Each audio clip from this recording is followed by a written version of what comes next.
રાજ્યમાં મેઘરાજનું આગમન થયું હતું અને આવા શુભ દિવસે ખેડૂતો બળદોને શણગારી અને હળ જોડીને વાવણી કરવા માટે ગામના પાદરમાં સારા શુકન લેવા ઊભા હતા। એવામાં બે રાયકા આણામાં આપવા વસ્ત્રોનું પોટલું લઈ દીકરાની વહુનો આણો તેડવા જવા નીકળ્યા હતા।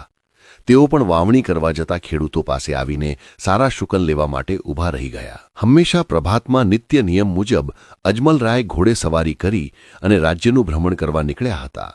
ત્યાં શુકન લેવા ઉભેલ ખેડૂતોને રાયકા અજમલજી જોઈને નિરાશ થઈ ગયા। એક ખેડૂતો જુઓ, સામે વાંજીયો આવે છે, શુકન થાય?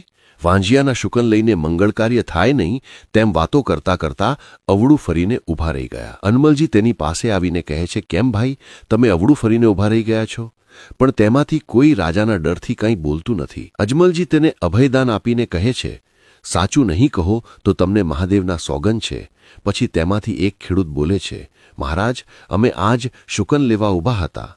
અમારા વડવાઓ કહેતા કે સારા શુકન લઈને જાઓ તો વાવણી સારી થાય અને ઉત્પાદન બમણું મળે, પણ તમે પેટના વાંજિયા છો એટલે અમે અવળું ફરી ગયા હતા।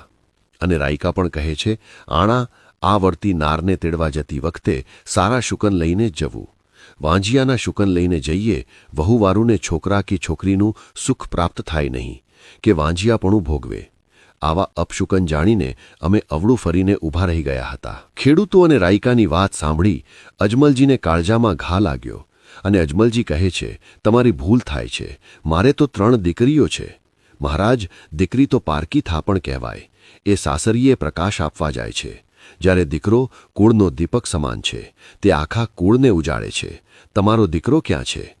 આ સાંભળીને અજમલ રાજાનું હૃદય ઘાયલ થઈ ગયું।